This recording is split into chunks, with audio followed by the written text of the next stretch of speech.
अरविंद जी, ये जहाँ तक मेरी स्मृति जाती है, स्मरण शक्ति जाती है, अभी तक किसी मुख्य चुनाव आयुक्त के विरुद्ध महाअभियोग जैसी स्थिति मैंने नहीं सुनी। गूगल मैंने देखा नहीं, लेकिन जब से मैं खबर के उससे जुड़ा हूं, कामकाज से, तब से नहीं देखी।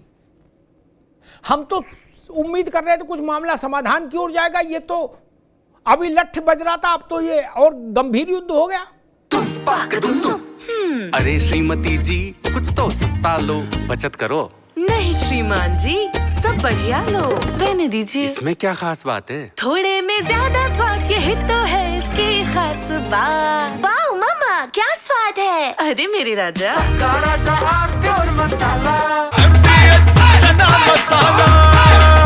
अब छोलिया हो या लोबिया, सफेद चने या काले चने, सब कुछ मजेदार बने। महाअभियोग जैसी स्थिति आ गई है।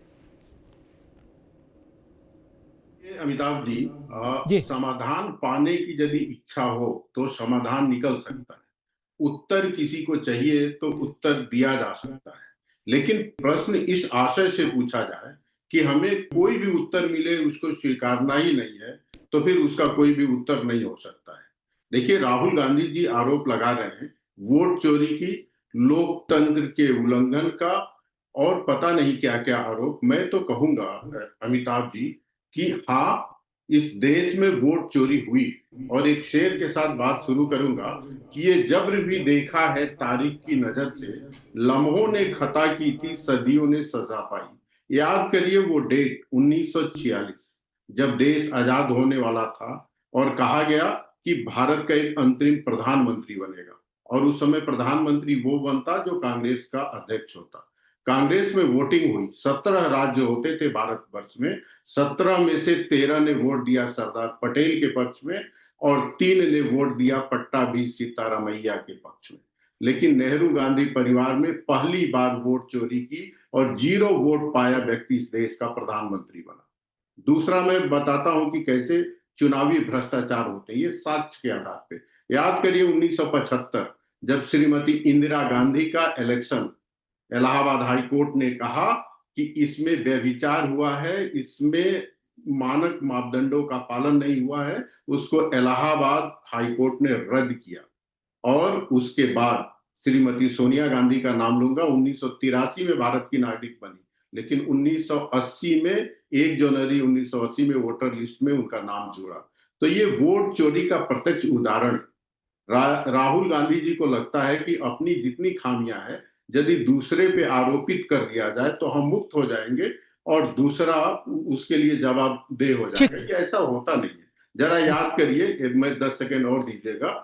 19 का इलेक्शन होने वाला था और राहुल गांधी ने आरोप लगाया चौकीदार चोर है नरेंद्र मोदी पर। वो चिपका नहीं, उल्टा उनको माफी मांगना पड़ा, जबकि ये भी हकीकत है कि इस देश में नारा लगा था बफोर्स के समय कि गली गली में शोर है और देश का वर्तमान प्रधानमंत्री चोर है। और आकाशवाणी पटना में एक बच्चे को जब कविता सुनाने को कहा गया तो उसने कहा गली गली में शोर है, राजीव गांधी चोर है। बाद में आकाशवाणी पटना के डायरेक्टर को सस्पेंड किया गया। तो जितने सारे आरोप राहुल गांधी बिना तथ्य और प्रमाण के लगा रहे हैं, वो सारे उनके परिवार पे लगे। ठीक है अरविंद जी, और इस परिवार ने कभी भी लोकतंत्र का पालन नहीं किया है। मुन्ना खान साहब, परिवार को लगता है कि ठीक है अरविंद भाई, अभी रुकना होगा। मुन्ना खान साहब, प्रश्न वही है, एक लाइन और पूरा कर दूं जी, जल्दी से करिए जी। बिल्कुल जल्दी से। चाहे सुप्रीम कोर्ट के चीफ जस्टिस हो, चाहे इस देश के उपराष्ट्रपति हो या अभी मुख्य चुनाव आयुक्त हो, कोई भी संवैधानिक पद पर बैठा हुआ व्यक्ति ऐसा नहीं है जिसके खिलाफ महाभियोग लाने की बात कांग्रेस ने नहीं किया हो। कांग्रेस के लिए इस देश में कोई भी लोकतंत्र के साथ नहीं है, केवल वो और उसके नेता राहुल गांधी। ठीक, मुन्ना खान साहब,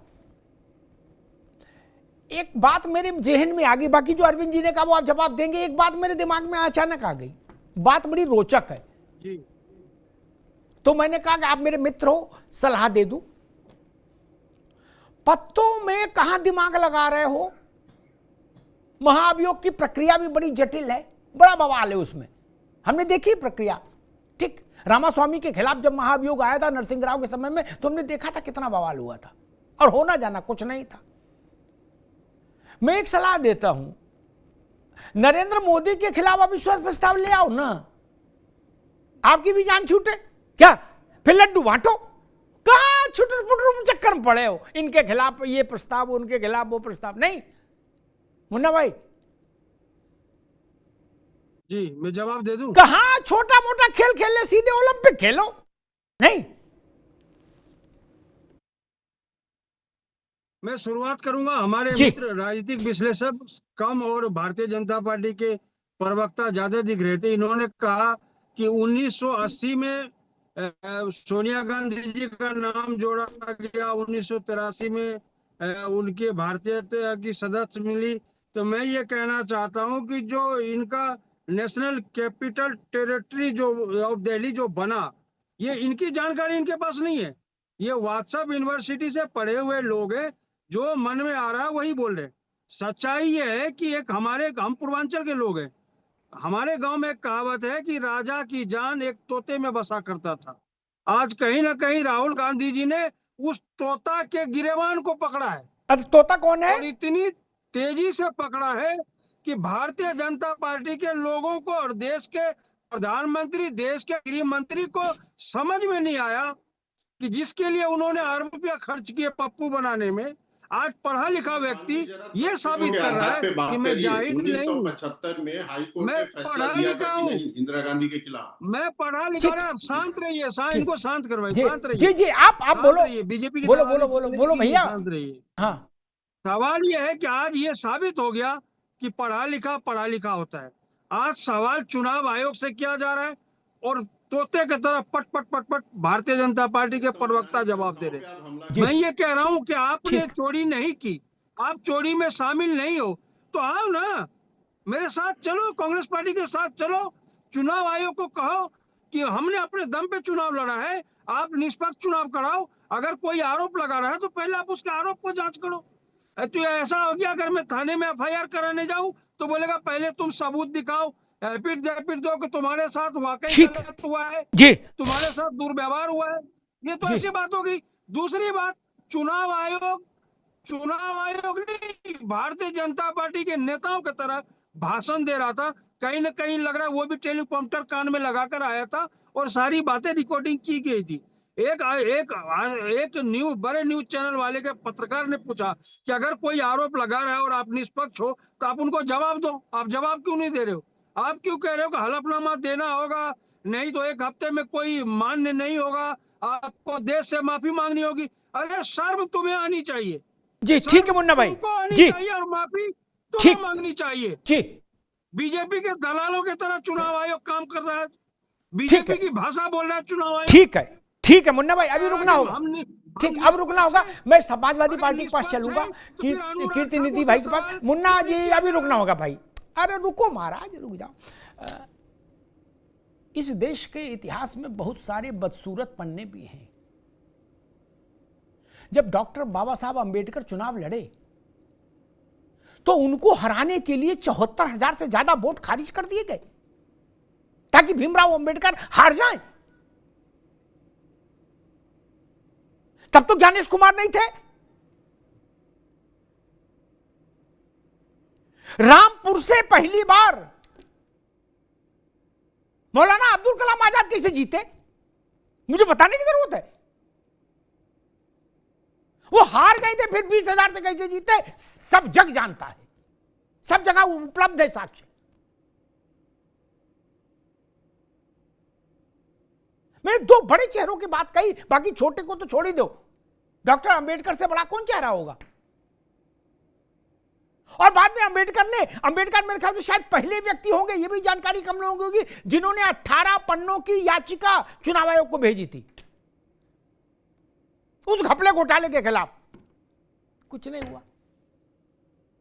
इस बहस में इसीलिए मैं मत पड़िए। मैंने कहा आपकी लड़ाई राजनीतिक है तो फिर नरेंद्र मोदी की सरकार के खिलाफ अविश्वास प्रस्ताव लाइए। दाएं बाएं से कुछ हासिल नहीं होगा। ना तो विपक्ष चुनाव आयोग अपना अलग से बना सकता है और सत्ता पक्ष का अलग और विपक्ष का, ऐसा तो संभव नहीं। ऐसा भी नहीं हो सकता कि कांग्रेस की लिस्ट अलग, भाजपा की अलग, सपा की अलग, ऐसा भी संभव नहीं। ये कार्यकर्ताओं की लिस्ट नहीं है, ये तो एक ही वोटर लिस्ट होगी देश में। फिर क्या होगा? मान लीजिए खूब चिल्ला लिए। अभी मुन्ना भाई ने कहा कि तोते की गर्दन ऐसी दबा दी है नस, ठीक है, दबा ली नस। बिहार में चुनाव होगा तो इसी ने वोटर लिस्ट से होगा, आप नस दबाए रहो, बैठे रहो, चाहे बस के ऊपर बैठो चाहे बस के नीचे बैठो, नस दबाए रहो तोते की, उससे क्या होगा? वोट होगा तो इसी वोटर लिस्ट से होगा ना, कि आप खड़गे जी कोई साइन करके नहीं वोटर लिस्ट बना देंगे यार। इसीलिए मैंने कहा कि मूल पर संघर्ष करने का साहस हो तो वहां फरियाओ, वहां परिणाम आएगा, दाएं बाएं से परिणाम नहीं आएगा। अरे श्रीमती जी कुछ तो सस्ता लो, बचत करो। नहीं श्रीमान जी, सब बढ़िया लो, रहने दीजिए। इसमें क्या खास बात है? थोड़े में ज्यादा स्वाद, यही तो है इसकी खास बात। वाह मामा, क्या स्वाद है। अरे मेरे राजा,